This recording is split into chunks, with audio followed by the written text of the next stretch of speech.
You join me in Tokyo with Yoichi Funabashi, outgoing editor of the Asahi Shimbun and one of Japan's leading foreign policy experts. We're here to discuss the rise of China, and particularly China's evolving foreign policy. Yoichi, last year, China and Japan squabbled very badly over the Senkaku Islands, known as the Diaoyu in China. You called this a shock comparable with the Nixon shock of 1971, when the US re-established relations with China behind Japan's back. Why was last year such a seminal moment?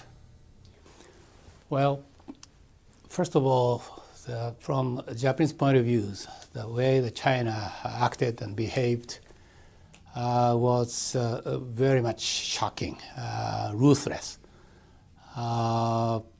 We certainly have known that the Chinese very much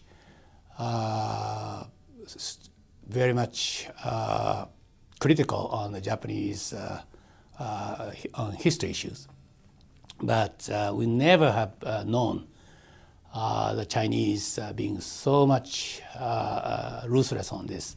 Another one is in 1971, when we were exposed to Nixon shocks, Japan was on the rise.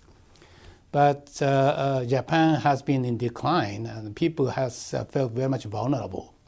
And then China is, on the contrary, on the rise. So I think that's another reason why Japanese people are so shaken.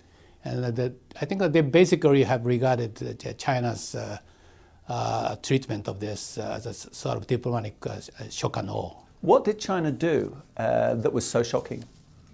Well, this is not only about the China's intrusion into the Japanese waters, but also China actually de facto banned its export of rare earths to Japan as a sort of perceived punishment. So it's not only the maritime issues, but it encompasses much more, very other fields too. Now, Deng Xiaoping advised China to hide its light and to rise peacefully and, in a sense, quietly. That policy appears to be coming to an end. Why? And what kind of foreign policy do you see replacing?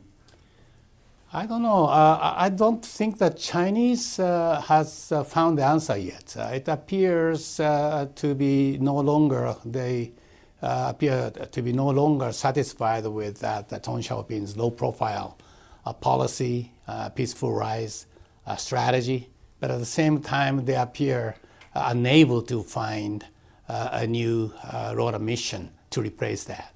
The international system has served China very well. In a sense, it's kind of ridden on the free market, the Bretton Woods arrangements, etc. Why is China now beginning to rock the boat, or why, in your view, is it beginning to rock the boat?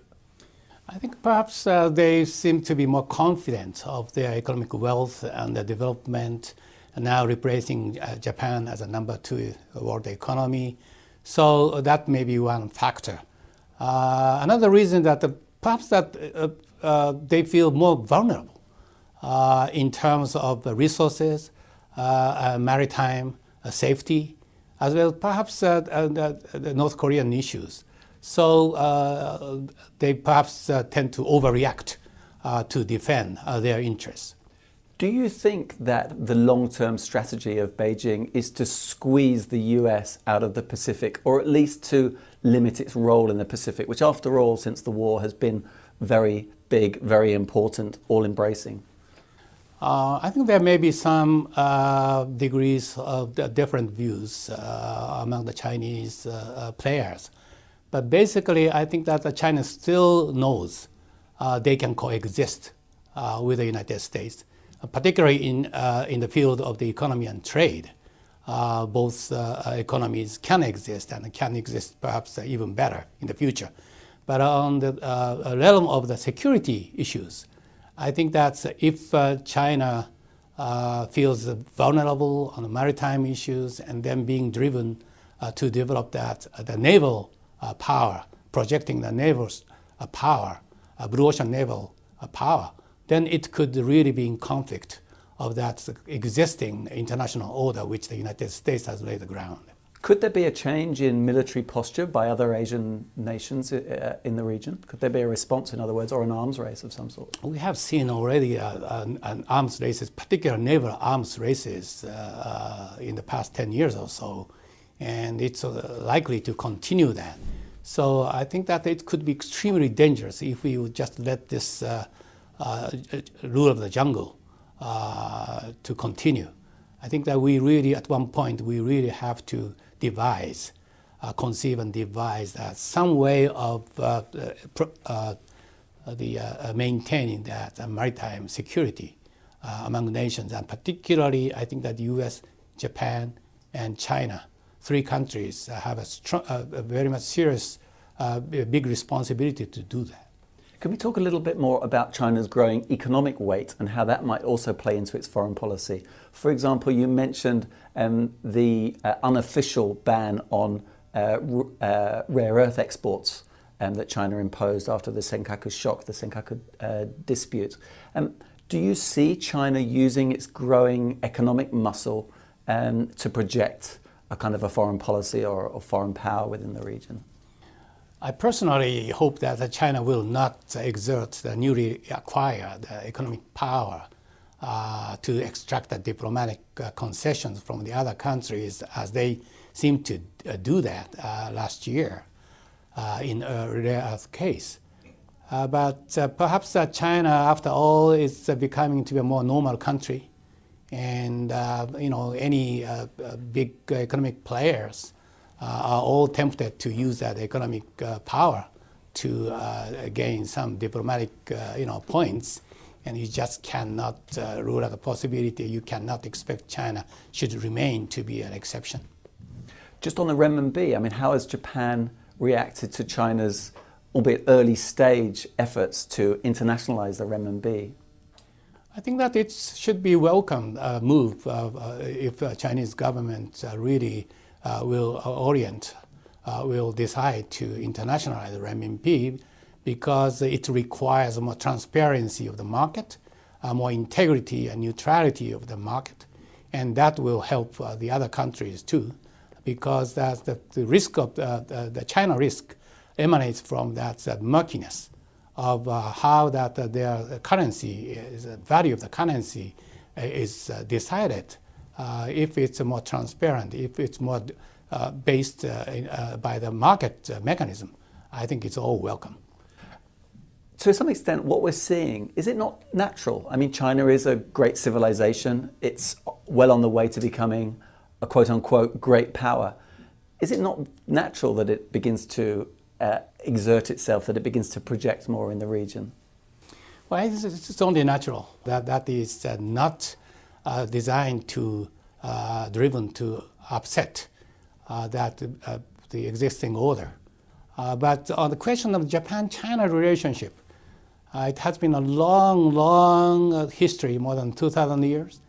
And, throughout the history, it has been always very difficult to manage. For instance, in the early 7th century, Japanese emperor sent an envoy to China, Sui dynasty, and carrying a letter which says that king of that land where the sun rises, send greetings to the king of the land where that it sets. Okay, that court officials of the China actually consider that kind of style of address improper. Since that time, this diplomatic role, diplomatic form has continued the problems throughout the history. So it's very difficult if China regards itself as a middle kingdom. Yes. Not only Japan, but the other countries too. I mean, just finally, China's sun is now clearly rising. Japan's is perhaps in slight decline, but it's still fairly high in the sky. I guess my question is, China and Japan have never been strong at the same time. Can they coexist peacefully? Well, I think we can coexist.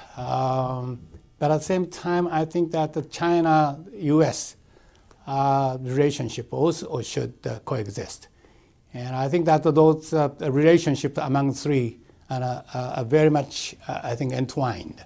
So Japan and China cannot alone determine their relationship as if they were able to do that in vacuum. It inevitably that the role of the United States in the future, the role of India will come into play here.